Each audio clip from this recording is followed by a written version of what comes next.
In every human life, there is one unforgettable moment.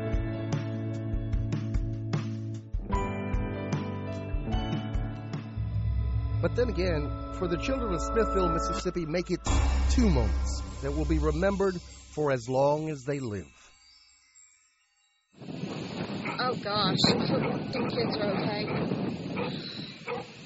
There was people with no clothes on, kids, parents dead, people, hollering for help.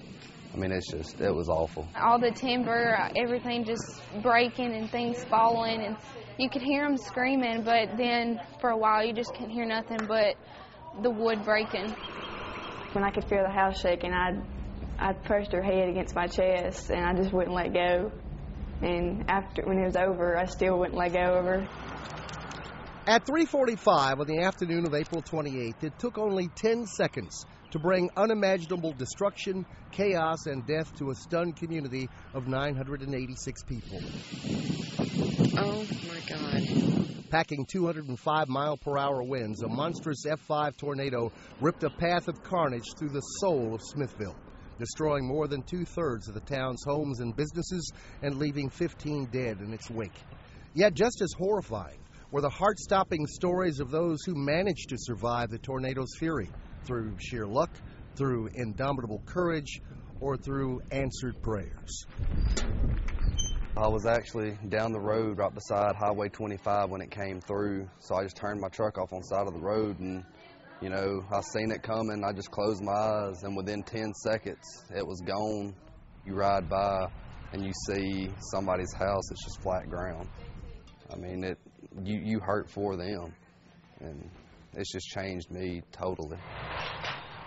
For Smithville High School junior Audrey Herron and 11-year-old sister Cassidy, it was a moment to tearfully stare in the face of terror, at home, alone. We lost pretty much the house. The only walls that are standing is the walls that around us and the outside walls. It's not as much luck to be here and be alive. It's more blessed, I guess you could say. Just days after the tornado struck, We want to kind of move the dresses and relocate them to the new room. Susan Grimes and a handful of other Smithville High parents met to mull over an idea. One of those should we, could we, can we, let's pray about it ideas. We've still got a few days to go, guys. Why not go ahead and stage a prom for the school's 68 seniors and 30 juniors? Yeah, unforgettable moment number 2. In the beginning, it was very sad, very lonely, because we didn't think that we were going to have a prom or a graduation. They've been flung into an adult world so quickly in the last few days. We needed to give them this time to just, for a few more minutes, just be what they are, and that's kids. But what's a prom without the necessities? Tuxedos, especially dresses, none of which you have. What happened over the next 5 amazing days would even make Mark Zuckerberg beam with pride. It started with a couple of Facebook posts, a couple of text messages, and from there on, I've probably received 300 or more calls.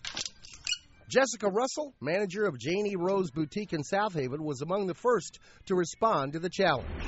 The town of Smithville, Mississippi was completely wiped out by that EF5 tornado last week. My mother was watching Fox 13 News, and she saw a segment on girls in Smithville who are attending prom this Friday and needed dresses. And quicker than you can say Mark Zuckerberg, Russell rounded up 30 dresses. We have a lot more coming, and that's not including people who live out of town who are friends with us on Facebook who will be mailing dresses to Smithville. It's just amazing to know that there are people out there who care and who have a big heart. It's been an amazing thing to witness. A description which certainly fits the quartet of ladies in New Hope, Mississippi.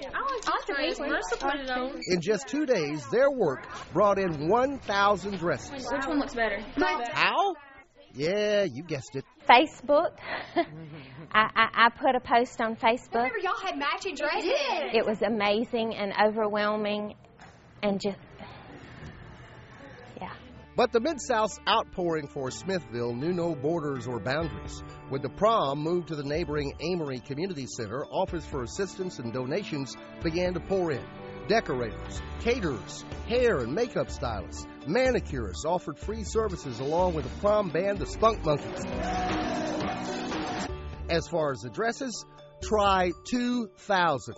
Yes, that would equate to essentially 2 dresses for every person in Smithville. Oh my God. I found a prom dress and a banquet dress and a dress for graduation to wear under my gown. Shoes, makeup, purses, anything. And even for the boys, they have pants and shirts and ties. What's your national waist? So anything anybody can need for a formal event or just everyday wear. It's really going to be awesome because we get pampered. Does anybody need makeup done? It's bittersweet because we did have such a tragedy, but they're making sure that it's a good night for everybody involved. So we're excited. It's just been really amazing to me to see how many people, not even from around here, to want to help us.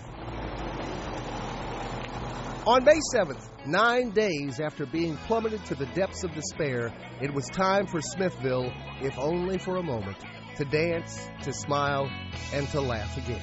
Yeah, I feel snazzy. A moment to count the blessings a monumental storm had robbed them of, and the earnest responses of people across the country had tried to restore. A moment to give thanks to a power greater than ourselves. The things we lost in our house can be replaced. They're material things. I was giving my daughter to me out of that house, both of my daughters, my youngest daughter and Audrey, and I can't ask for anything else. God put his hand over them. He kept them from getting hurt. He gave them back to us. America had reached out to Smithville, and on prom night, Smithville felt the love of our embrace. We've got something that nobody else has got, and that's a bond that will never be broken. These guys will be together in this moment for the rest of their life. We can't say thank you enough from Smithville, Mississippi.